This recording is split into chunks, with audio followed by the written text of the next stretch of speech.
പിന്നീട് പതുക്കെ ഇത് ഞാൻ എത്രയെണ്ണം നമ്മുടെ നാട്ടിൽ തന്നെ അറിയാം. അതായത് ഇത് ഞാൻ നാട്ടുകാരെ കാണിക്കും, ഞാനിത് ഓൺലൈനിൽ പബ്ലിഷ് ചെയ്യും, അതുകൊണ്ട് നീ എന്ത് ചെയ്യണം, ഞാൻ പറയുന്നത് ചെയ്യണം, ഞാൻ പറയുന്ന കാര്യങ്ങൾ ചെയ്തു. ഇങ്ങനെ ജീവിതം നശിച്ച ഒരുപാട് പേരുടെ കാര്യങ്ങൾ നമ്മൾ സിനിമയിലെ കണ്ടിട്ടുണ്ട്, യഥാർത്ഥ ജീവിതത്തിലും ഇതൊക്കെ തന്നെ ഉണ്ട്. അപ്പോ ഈ കൗമാരക്കാരായ കുട്ടികൾക്ക് പ്രത്യേകിച്ചും സെക്സിനെ പറ്റി നല്ല എക്സൈറ്റ്മെന്റ് ഉണ്ടാവും. അവര് ഈ സെക്ഷുവലി മച്ചുറായി, ഇമോഷണലി മച്ചുറായില്ല. ഇതൊക്കെ ചൂഷണം ചെയ്യാൻ ഒരുപാട് പേര് കാത്തിരിക്കുന്നുണ്ട്. പ്രത്യേകിച്ച് നമ്മുടെ നാട്ടില് നമുക്ക് സെക്സ് എഡ്യൂക്കേഷൻ എന്ന് പറയുന്ന സംഭവം ഇപ്പോഴും ഒന്നൊരു അലർജിയാണ്. അതുമായി ബന്ധപ്പെട്ട ഒരു കാര്യവും സംസാരിക്കാൻ നമുക്ക് ഇഷ്ടമല്ല, അതൊക്കെ മോശമല്ലേ. പക്ഷേ ഇങ്ങനെ ചെയ്യുന്നതുകൊണ്ട് എന്താന്ന് വെച്ചാൽ ഇങ്ങനെ അപകടത്തിന്റെ പുറകെ ഇതിനെപ്പറ്റിയുള്ള ആകാംക്ഷ കാരണം കുട്ടികൾ പോവുകയും വലിയ അപകടങ്ങളിൽപ്പെടുകയും ചെയ്തത് സാധാരണമാണ്. ഇപ്പൊ ആ പ്രായത്തിലുള്ള മാത്രമല്ല മുതിർന്നവർ ചെയ്യാറുണ്ട്. അതായത് നമുക്കിപ്പോ സെക്ഷനോടുള്ള താല്പര്യം കാരണം നമ്മൾ സെക്സ് സൈറ്റ് ക്ലിക്ക് ചെയ്തു, നമ്മൾ ചില കാര്യങ്ങൾ കണ്ടു, നമ്മളിത് കണ്ടത് കാണുന്ന വേറെ ആൾക്കാരുണ്ട്, അവർ നമ്മുടെ പുറകെ വരും.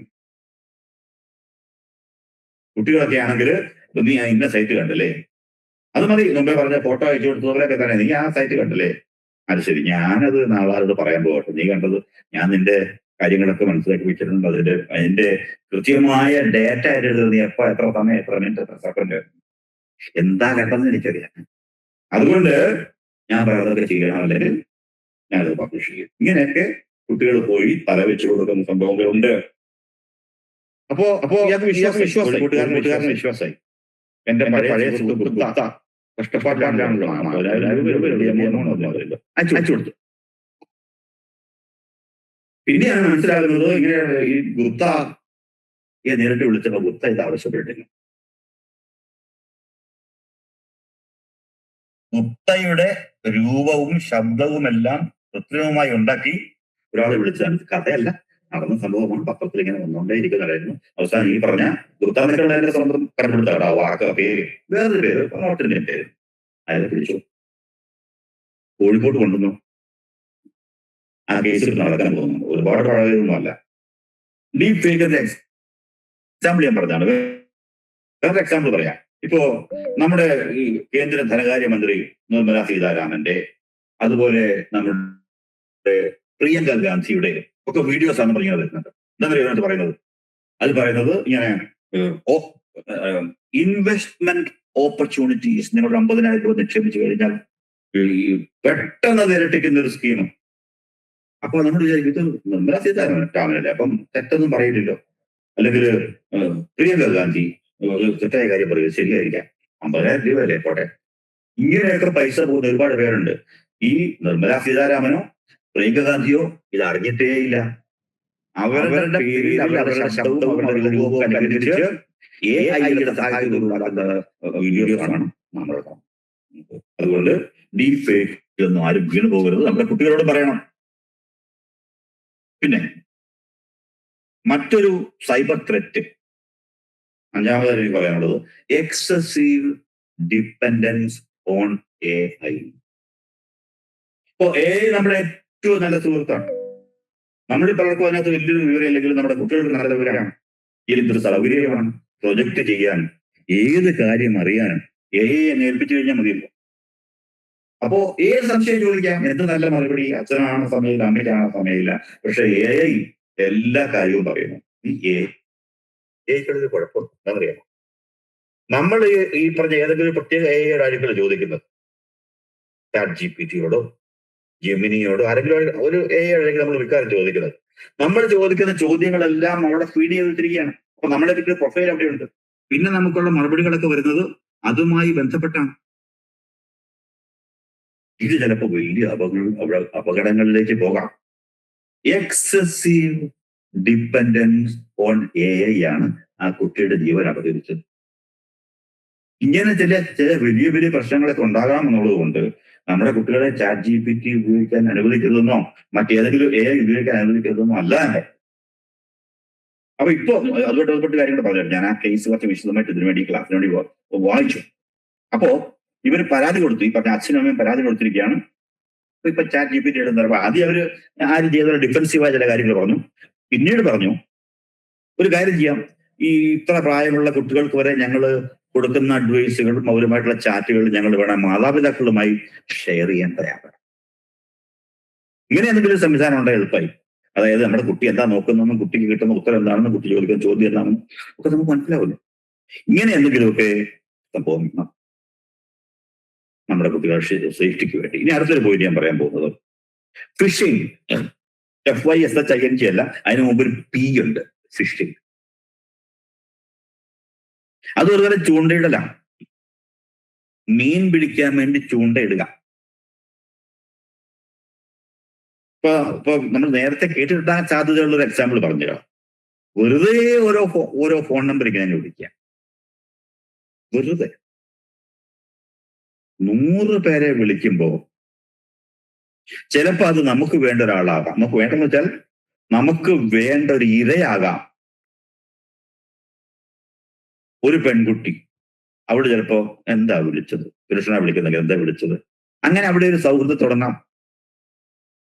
ഇതുകൊണ്ടൊക്കെ ഉണ്ടായ അപകടങ്ങളെ പറ്റി ധാരാളം കഥകൾ കേട്ടിരിക്കുന്നു.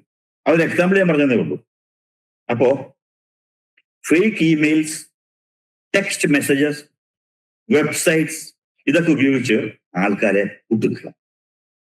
എന്നിട്ട് അവരുടെ പ്രൈവറ്റ് ഇൻഫർമേഷൻ, അവരുടെ പാസ്വേഡ്, അവരുടെ ക്രെഡിറ്റ് കാർഡ് നമ്പർ, ഇത്തരം കാര്യങ്ങളൊക്കെ വാങ്ങിയെടുത്ത് അടിയോടെ കൊണ്ടുപോകുക. അവരുടെ അഭിമാനവും അവരുടെ ജീവിതവും അവരുടെ പണവും എല്ലാം അടിയോടെ കൊണ്ടുപോകുന്ന ഒരു സംവിധാനമാണ് ഫിഷിംഗ്. P കഴിഞ്ഞാൽ പിന്നെ PHISHING, ഫിഷിംഗ്. PHISHING. ഉച്ചാരണ ഫിഷിംഗ് തന്നെയാണ്. ചൂണ്ടയിടൽ, ഓൺലൈൻ ചൂണ്ടയിടൽ എന്ന് പറയാം. അത് നമ്മുടെ ഇന്ത്യ ഇത്തരം കാര്യങ്ങളിൽ ഒരുപാട് അഡ്വാൻസ്ഡാണ്. ഇപ്പൊ ഞാൻ ഇതിനെപ്പറ്റി പഠിക്കാൻ ശ്രമിച്ചപ്പോ ജാർഖണ്ഡിലെ ജമാട്ര, ജാർഖണ്ഡ് താരതമ്യേന പിന്നോക്കമായ സംസ്ഥാനമാണല്ലോ നമ്മുടെ. അവിടുത്തെ JAMTA ജംതാര എന്നൊരു ചെറിയൊരു സ്ഥലത്തെ പറ്റി കേട്ടു. ഒരു കാലത്ത് ഏതാനും വർഷം മുമ്പ് ഇന്ത്യയിലെ ഈ പറഞ്ഞ ഫിഷിങ്ങിന്റെ ക്യാപിറ്റൽ ആണ് അറിയപ്പെട്ടത്. കാരണം അവിടെ ചില ചെറുപ്പക്കാർക്ക് ഒരു ഐഡിയ തോന്നി. ഇതുപോലെ മുമ്പ് ഞാൻ പറഞ്ഞതുപോലെ ഈ ആൾക്കാരുടെ പാസ്വേഡ് തകർക്കാൻ വേണ്ടി വെറുതെ 1 2 3 4 5 അടിച്ചു. അതുപോലെ 4 ഡിജിറ്റ് പാസ്വേഡ് എന്ന് വിചാരിച്ചു.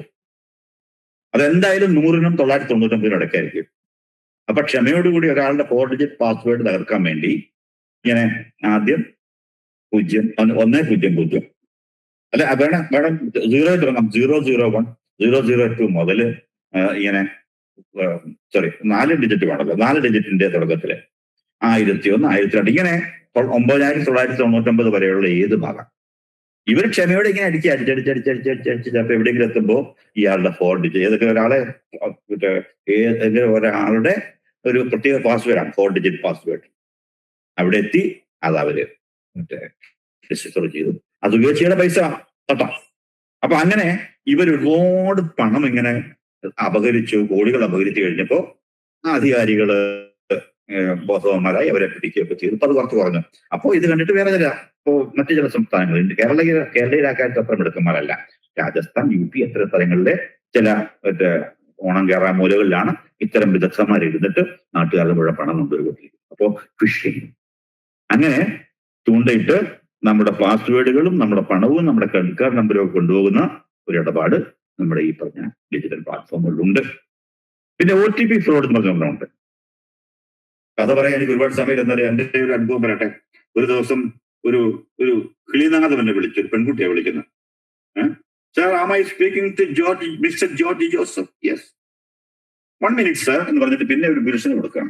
എന്നിട്ട് അയാൾ പറഞ്ഞു, സാർ നിങ്ങളുടെ സ്റ്റേറ്റ് ബാങ്ക് ഓഫ് ഇന്ത്യയിൽ എല്ലാം നല്ല ഇംഗ്ലീഷാണ്. സ്റ്റേറ്റ് ബാങ്ക് ഓഫ് ഇന്ത്യയിലെ നിങ്ങളുടെ അക്കൗണ്ട് പ്രശ്നങ്ങളൊക്കെ ഉണ്ട്, നിങ്ങൾ ആ അക്കൗണ്ട് നമ്പർ ഒന്ന് പറയാമോ? അപ്പൊ എനിക്ക് മനസ്സിലായി. അപ്പൊ ഞാൻ പറഞ്ഞു, if there is any issue with my state bank account, I will directly contact my branch. പിന്നെ ഒന്നും പറയാൻ നിന്നില്ല, ക്ലിക്ക് ഫോൺ കിട്ടി. അപ്പോ നമ്മുടെ OTP, നമ്മുടെ പിൻ നമ്പർ, നമ്മുടെ ബാങ്ക് ഡീറ്റെയിൽസ് ഇതൊക്കെ ബാങ്കിൽ നിന്നാണെന്ന് പറഞ്ഞ് വിളിക്കും.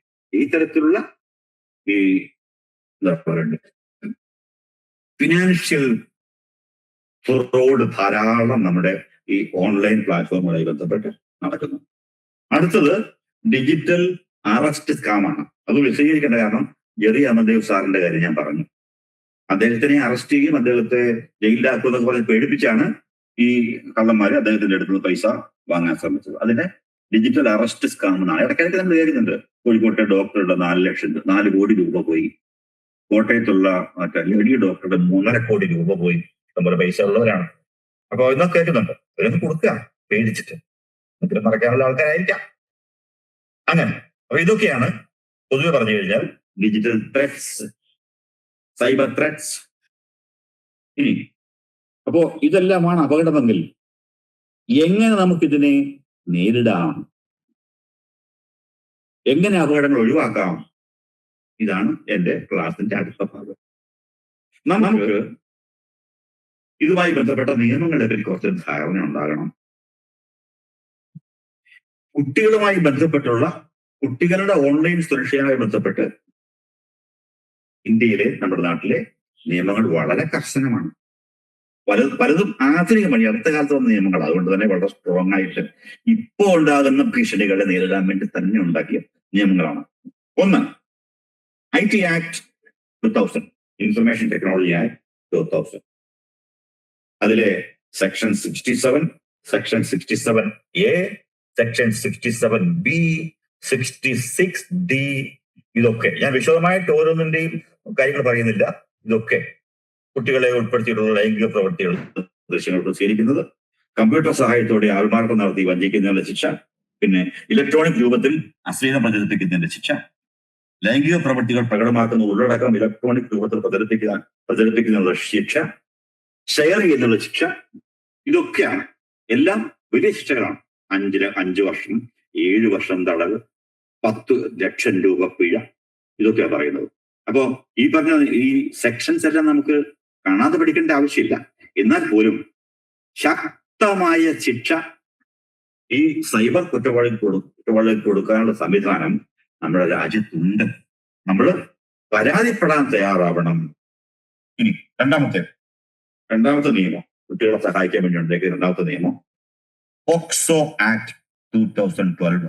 എന്താണ് POCSO? Protection of children from sexual offences act. അതാണ് പോക്സോ. 2012 ഉണ്ടായിട്ട് 12 വർഷമേ 14 വർഷമേ ഉള്ളൂ. ആധുനികമായ നിയമമാണ്. ഓൺലൈൻ ലോകത്തുള്ള ഭീഷണികൾ, കുട്ടികൾക്കെതിരെയുള്ള ലൈംഗിക ഭീഷണികൾക്കൊക്കെ സംരക്ഷണം, അതിനൊക്കെ പ്രൊട്ടക്ഷൻ, അതിനെയൊക്കെ പ്രിവെന്റ് ചെയ്യാൻ പറ്റിയ, അങ്ങനെ ചെയ്യുന്ന കുറ്റവാളികൾക്ക് കഠിനമായ ശിക്ഷ കൊടുക്കാൻ പറ്റുന്ന വകുപ്പുകൾ ഈ പോക്സോ ആക്ടിലുണ്ട്. അപ്പോ ഇങ്ങനെ മുമ്പേ ഞാൻ ഡിജിറ്റൽ ഗ്രൂമിംഗ്, അതായത്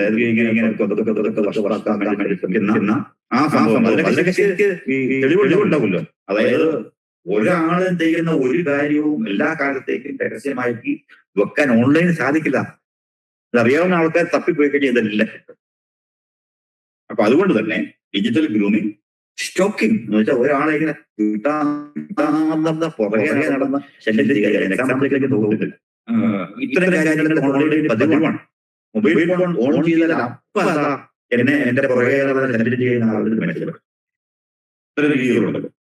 അപ്പൊ അതിനൊക്കെ 3 വർഷം വരെ മിനിമം തടവ്, വലിയ പിഴ ഇത്തരം കൊടുക്കാനൊക്കെ ഈ പറഞ്ഞ പോക്സോ ആക്ടിൽ സെക്ഷൻ 13, 14 ചൈൽഡ് പോർണോഗ്രഫി, അതിന്റെ ഡിസ്ട്രിബ്യൂഷൻ, അതുപോലെ ഇതെല്ലാം അതീവ ഗൗരവമായ കുറ്റങ്ങളായ കഠിനമായ ശിക്ഷയും പറയുന്നു.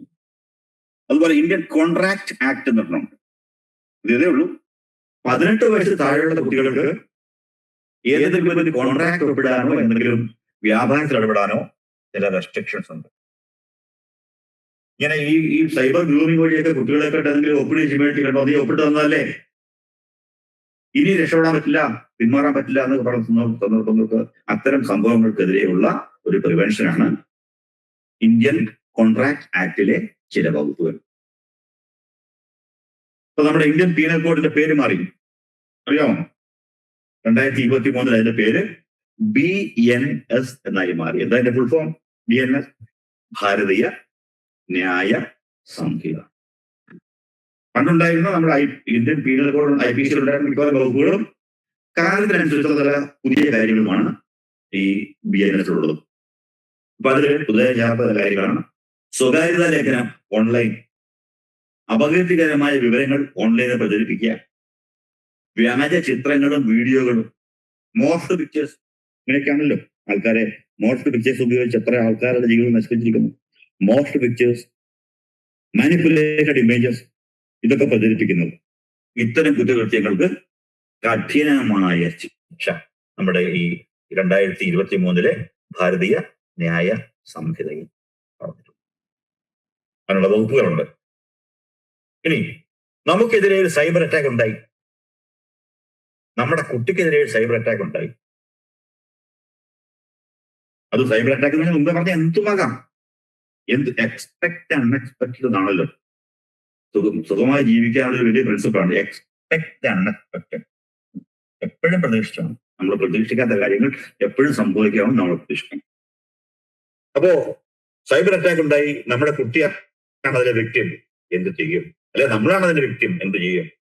ഒന്നാമത് ചെയ്യേണ്ടത് നമ്മൾ വെപ്രാളപ്പെടാതിരിക്കുക. അതിന്റെ എവിഡൻസുകൾ നഷ്ടപ്പെടാതിരിക്കുക. നമുക്കിപ്പോ നമ്മൾ ഇങ്ങനത്തെ ഇപ്പൊ ജെറി അമൻ ദേവ് പെട്ടതുപോലെയോ അല്ലെങ്കിൽ ഒരു ഈ സെക്സുമായി ബന്ധപ്പെട്ട ഒരു കാര്യത്തിന് നമ്മളെ കൊടുക്കാൻ ആരെങ്കിലും ശ്രമിക്കുന്നു, നമ്മളത് ആദ്യം ശ്രമിക്കുക അതുമായിട്ട് ബന്ധപ്പെട്ടുള്ള എല്ലാ കാര്യങ്ങളും മായ്ച്ചു കളയാനാണ് ശ്രമിക്കുന്നത്. നമ്മുടെ ഭാഗം സേഫ് ആണെങ്കിൽ അങ്ങനെയല്ല വേണ്ടത്. Save evidence. ഈ ഒഫൻഡറെ ബ്ലോക്ക് ചെയ്യാം. ആദ്യം ഇതിനെ ബ്ലോക്ക് ചെയ്യണം, പിന്നെ മെസ്സേജ് പറയരുത്. പക്ഷേ അയാളെ റിപ്പോർട്ട് ചെയ്യണം. അതായത് വെബ്സൈറ്റിലേക്ക് റിപ്പോർട്ട് ചെയ്യാൻ നമ്മൾ എപ്പോഴും ഒരു ഓപ്ഷൻ കാണാറുണ്ടല്ലോ, റിപ്പോർട്ട്. അത് ചെയ്യണം. ഇങ്ങനെ അപകടങ്ങൾ ഉണ്ടെങ്കിൽ ആ പറഞ്ഞ ഫേസ്ബുക്കിൽ ഫേസ്ബുക്കിൽ റിപ്പോർട്ട് ചെയ്യണം, വാട്സപ്പിലാണ് വാട്സപ്പിൽ റിപ്പോർട്ട് ചെയ്യാം, കമ്പനിക്ക് റിപ്പോർട്ട് ചെയ്യാം. പിന്നെ നമ്മൾ കംപ്ലൈന്റ് കൊടുക്കണം. പോട്ടെ, സാരമില്ല, ആരും അറിയല്ല, ഇനി വരാതെ നോക്കിയാൽ മതിയല്ലോ, പോരാ, ഇവരൊന്നും നമ്മൾ വിടില്ല, അവർ വീണ്ടും നമ്മുടെ പുറകെ വരും. അതുകൊണ്ട് നമ്മൾ കംപ്ലൈന്റ് ഫയൽ ചെയ്യണം. എവിടെയാ കംപ്ലൈന്റ് ഫയൽ ചെയ്യണം? നമ്മുടെ അടുത്ത പോലീസ് സ്റ്റേഷനിൽ പോയാൽ മതി. പോലീസ് സ്റ്റേഷൻ പഴയ പോലീസ് സ്റ്റേഷൻ അല്ല, മാന്യമായി പെരുമാറുന്നവരോടാണെന്ന് തോന്നുന്നു. നല്ല പെരുമാറ്റണം, സന്തോഷത്തോടെ പോകാനുള്ള സ്ഥലമാണ്. അപ്പൊ അവിടെ പോയിട്ട് നമ്മൾ പരാതി കൊടുത്തു കഴിഞ്ഞാൽ, അവർ പറയുന്ന രീതിയിൽ പരാതി കൊടുത്തു കഴിഞ്ഞാൽ, സൈബർ സെൽ കാര്യമുണ്ടല്ലോ. ഇപ്പൊ എല്ലാ സ്റ്റേഷനിലും തന്നെ സൈബർ എക്സ്പേർട്സ് ആയിട്ടുള്ള പോലീസുകാരുണ്ട്. ഡിസ്ട്രിക്ട് ലെവലില് കമ്മീഷണറുടെ ഓഫീസിൽ സൈബറിന് പ്രത്യേക സെല്ല് തന്നെയുണ്ട്. ഇത്തരം ക്രൈംസ് കൈകാര്യം ചെയ്യാൻ വേണ്ടി മിടുക്കന്മാരായ പോലീസുകാർ അവിടെ ഉണ്ട്. അവരത് ചെയ്തു തരും. അതുപോലെ നമുക്ക് സൈബർ ക്രൈം CYBERCRIME cybercrime.gov.in എന്നൊരു സൈറ്റ് ഉണ്ട്. അതിലും നമുക്ക് പരാതി രജിസ്റ്റർ ചെയ്യാൻ മാർഗമുണ്ട്. അതുപോലെ ഹെൽപ്പ് ലൈൻസ് ഉണ്ട്. ഹെൽപ്പ് ലൈൻസ് ഏത് 24 മണിക്കൂറും 24/7 എപ്പോ വേണമെങ്കിലും വിളിക്കാവുന്ന ചില ഹെൽപ്പ് ലൈൻ നമ്പേഴ്സ് ഉണ്ട്. ഉദാഹരണമായിട്ട് cyber financial fraud help line, സാമ്പത്തിക കാര്യങ്ങളുമായി ബന്ധപ്പെട്ട് നമുക്കുണ്ടാകാവുന്ന ചതികൾ, സൈബർ ചതികൾ, അതിനെതിരെ പരാതിപ്പെടാൻ വേണ്ടി 1930 എന്ന നമ്പറിൽ വിളിച്ചു കഴിഞ്ഞാൽ നമുക്ക് പരാതിപ്പെടാം. ഇന്നുണ്ടാകാൻ അവസരം ഉണ്ടാകാതിരിക്കട്ടെ, പക്ഷെ ഉണ്ടായിക്കഴിഞ്ഞാൽ നമുക്ക് ഇങ്ങനത്തെ മാർഗങ്ങൾ ഇപ്പോൾ ഉണ്ട്. ഇത്തരം അപകടങ്ങൾ ധാരാളം ഉണ്ടാകുന്നുണ്ട്. ഒരുപാട് പേർക്ക് കോടികളും ലക്ഷങ്ങളൊക്കെ പോകുന്നുണ്ട്. അതുകൊണ്ട് പോലീസും അതിനെപ്പറ്റി എപ്പോഴും അലേർട്ടാണ്, സംവിധാനം മൊത്തം അലേർട്ടാണ്. അപ്പൊ cyber financial fraud help line 1930 നമ്പറുണ്ട്. ലോക്കൽ പോലീസ് സ്റ്റേഷന് പറ്റും. അതുപോലെ മുമ്പേ പറഞ്ഞ സൈബർ ക്രൈം CYB എല്ലാ സ്മോൾ ലെറ്റർ ആണ്, CYBERCRIME.gov.in ഈ പറയുന്നതിൽ നമുക്ക് മെയിലായിട്ട് ഇമെയിലായിട്ടും കംപ്ലൈന്റ് കൊടുക്കാവുന്നതാണ്. ലോക്കൽ പോലീസ് സ്റ്റേഷനിൽ പോയാൽ തന്നെ ധാരാളമാവും. പോകാൻ മടിക്കരുത്. അത് നമുക്ക് ഇത്തരം അപകടങ്ങളിൽ നിന്ന് രക്ഷപ്പെടാനും ഇത്തരം അപകടങ്ങൾ മറ്റുള്ളവർക്ക് ഉണ്ടാകാതെ അവരെ കൂടി സഹായിക്കാനും നല്ലത്. അതുപോലെ സൈബർ ക്രൈം യൂണിറ്റ്, അത് മുമ്പേ പറഞ്ഞു കഴിഞ്ഞു. നമ്മുടെ ജില്ലാ പോലീസ് മേധാവിയുടെ, പോലീസ് കമ്മീഷണറുടെ ആസ്ഥാനത്ത് ഒരു സൈബർ ക്രൈം യൂണിറ്റ് ഉണ്ട്. അവർ വളരെ മിടുക്കന്മാരായിട്ടുള്ള പോലീസുകാരാണ്, നല്ല മനുഷ്യരുമാണ്. അവരൊക്കെ ധൈര്യമായിട്ട് സമീപിക്കാം. അതുപോലെ കേരള സൈബർ ഡ്രോൺ, അത് ഈ സൈബർ പോലീസുമായിട്ട് സൈബർ യൂണിറ്റുമായിട്ട് ബന്ധപ്പെട്ടാണ്. സൈബർ ഡ്രോൺ എന്നൊരു സംവിധാനം തന്നെയുണ്ട് ഇപ്പോൾ വിജിലൻസ്. അപ്പൊ അവർക്ക് പരാതി കൊടുക്കാൻ ഒരു കാരണവശാലും മടിക്കരുത് എന്നാണ് എനിക്ക് പറയാനുള്ളത്. എന്റെ ക്ലാസ് അവസാനിപ്പിക്കുകയാണ്. 11ാമത്തെ point, last point, golden rules for parents. Parenting എളുപ്പമുള്ള കാര്യമല്ല. ശരിക്കും പറഞ്ഞാൽ അഡ്വൈസ് കൊടുക്കാനൊന്നും പറ്റുന്നൊരു മേഖല പോലും അല്ലത്. കാരണം നമ്മൾ പറയുന്നത് പോലെ ഈ പറയുന്ന കാര്യങ്ങളും യഥാർത്ഥ ജീവിതത്തിലെ കാര്യങ്ങളും തമ്മിൽ വലിയ വ്യത്യാസമുണ്ട്. നേരിടുമ്പോഴാണ് നമുക്ക് മനസ്സിലാവുന്നത്, പല രക്ഷിതാക്കളുടെ നിസ്സഹായത നമ്മൾ മനസ്സിലാക്കുന്നത്. പക്ഷേ രക്ഷിതാക്കളുടെ ഭാഗത്ത് നിന്ന് ഉണ്ടാകുന്ന പോരായ്മകൾ നമുക്ക് ഒഴിവാക്കാമല്ലോ. ബാക്കി വരുന്നത് വരട്ടെ. കാലം അതുപോലത്തെ കാലമാണ്, അതിക്കുഴികൾ മാത്രമുള്ള കാലമാണ്. പക്ഷേ നമ്മുടെ ഭാഗം ക്ലിയർ ആയിട്ടാണ് നമ്മുടെ മക്കളെ നമ്മള് പരുന്ത് പറന്നു വരുമ്പോ കള്ളക്കോഴി കുഞ്ഞുങ്ങളെ ചെറുകന്റെ അടി വെച്ചിരിക്കുന്നത് കണ്ടിട്ടുണ്ടോ? ഞാൻ കണ്ടിട്ടുണ്ട്. ഞാൻ നാട്ടുപുറത്ത് വളർന്ന ഒരാളെ കൊണ്ടൊക്കെ കണ്ടിട്ടുണ്ട്.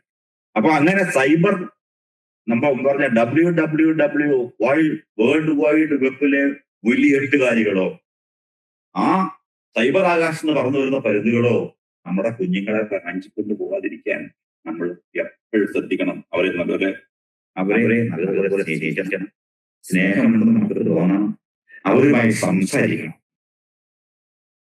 നമ്മളുടെ അവർക്ക് വിശ്വാസം വേണം, ബിൽഡ് ട്രസ്റ്റ്. പിന്നെ വേണം അവരെ സ്നേഹിക്കാൻ. ഇപ്പൊ കുട്ടികളുടെ ഓൺലൈൻ ആക്ടിവിറ്റി അത് വാച്ച് ചെയ്യുന്നത് നല്ലത് തന്നെയാണ്.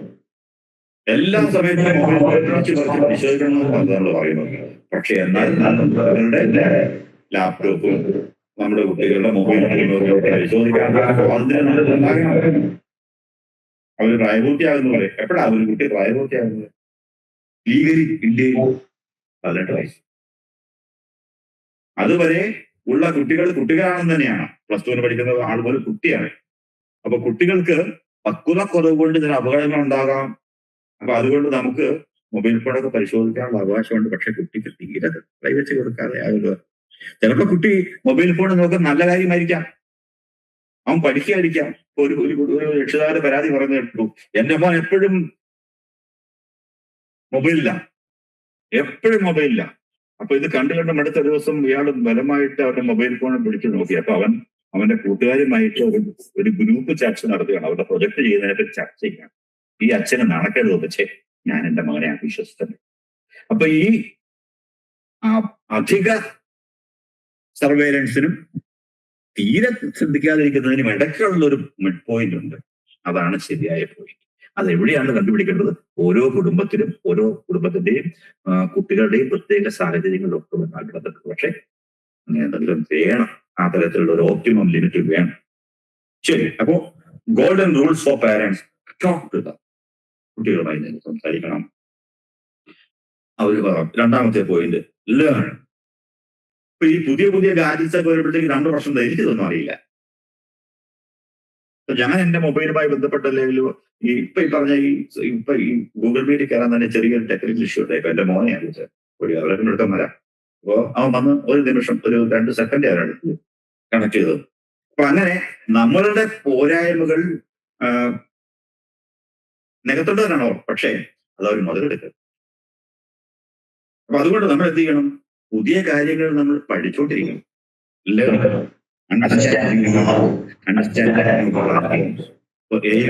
നമ്മൾ കുറച്ച് AI പഠിക്കണം.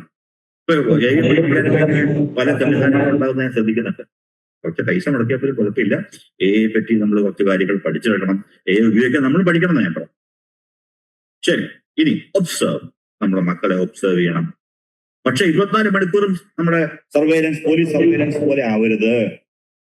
അവർക്ക് സ്വാതന്ത്ര്യം കൊടുക്കുകയും വേണം. അത് ഞാൻ പറഞ്ഞു കഴിഞ്ഞത്. പിന്നെ protect, use tools and privacy settings. നമ്മുടെ കുട്ടികളോട് പറയണം, പ്രൈവസി സെറ്റിംഗ്സ് ഒക്കെ നിങ്ങൾ ഉപയോഗിക്കണം. അപ്പൊ അത് ഏതൊക്കെയാണ് നിന്റെ പാസ്വേഡ് ഞാൻ അറിയുന്നത് കുഴപ്പമില്ല, ഞാൻ അറിയണം, കുഴപ്പമില്ല. 18 വയസ്സായി കഴിയുമ്പോഴത്തേക്കില്ല, വേണ്ട. അതിന് മുമ്പുള്ള കാര്യങ്ങൾ നമുക്ക് കുറച്ച് അറിയാനുള്ള അർഹത നമുക്കുണ്ട്. പിന്നെ എന്തെങ്കിലും അപകടത്തിൽ കുട്ടി ചാടിയെന്ന് വിചാരിച്ചോ, ചാടാൻ എല്ലാ സാധ്യതയുണ്ട്. നമുക്ക് തന്നെ സാധ്യതയുണ്ട്. പിന്നെ കുട്ടികളുടെ കാര്യം. അപ്പൊ അതുകൊണ്ട് എന്തെങ്കിലും അപകടത്തിൽ കുട്ടി ചാടിക്കഴിഞ്ഞാൽ പ്ലീസ് സപ്പോർട്ട്. അന്നേ നിന്നോട് പറഞ്ഞതാ, ആ ഒരു തരത്തിലുള്ള ഡയലോഗ് പാടില്ല. തള്ളിക്കളയാൻ, കൈ കഴുകാൻ, വിമർശിക്കാൻ ഒക്കെ വളരെ എളുപ്പമാണ്. കുട്ടികള് വല്ലാതെ വിഷമിച്ചു പോകും. ഞാനൊരു കുഴി പെടുക എന്റെ അച്ഛൻ പറഞ്ഞ കേട്ടെ, എന്റെ അമ്മ പറഞ്ഞ കേട്ടില്ലേ, അങ്ങനെയല്ല. ബി സപ്പോർട്ട് ചെയ്യണം. അപ്പോ ഈ നല്ല ബന്ധമുണ്ടെങ്കിൽ ഒരു ഇഷ്യൂ ഉണ്ടായി കഴിഞ്ഞാൽ കുട്ടികൾ ഓടി വരുന്നത് അച്ഛന്റെയോ അമ്മയുടെ അടുത്തായിരിക്കും. ആ തരത്തിലുള്ള ബന്ധം നമുക്ക് നിലനിർത്താൻ സാധിക്കണം. അല്ലെങ്കിൽ നമ്മുടെ കുടുംബത്തിലെ ഈ ഏട്ടനോ അല്ലെങ്കിൽ ഈ അച്ഛന്റെ അനിയൻ ഇങ്ങനെ ആരെങ്കിലും ഒക്കെ ഉണ്ടാവണം. ഒരു അപകടം ഉണ്ടായി കഴിഞ്ഞാൽ കുട്ടിക്ക് ആശ്രയിക്കണം. ആരുമില്ല എന്ന് വന്നു കഴിഞ്ഞാലാണ് അവർ പിന്നെ മറ്റാരെങ്കിലും വലിയ വലിയ കണ്ടമാറ്റം. ഇത്രയും എനിക്ക് പറയാനുള്ളൂ. ഞാൻ ഏതാണ്ട് ഒരു 1.25 മണിക്കൂർ സംസാരിച്ചു കഴിഞ്ഞിരിക്കുന്നു. നിർത്തുകയാണ്. എന്തെങ്കിലും പോയിന്റ്സ് പറയാനുണ്ടെങ്കിൽ പറയാം.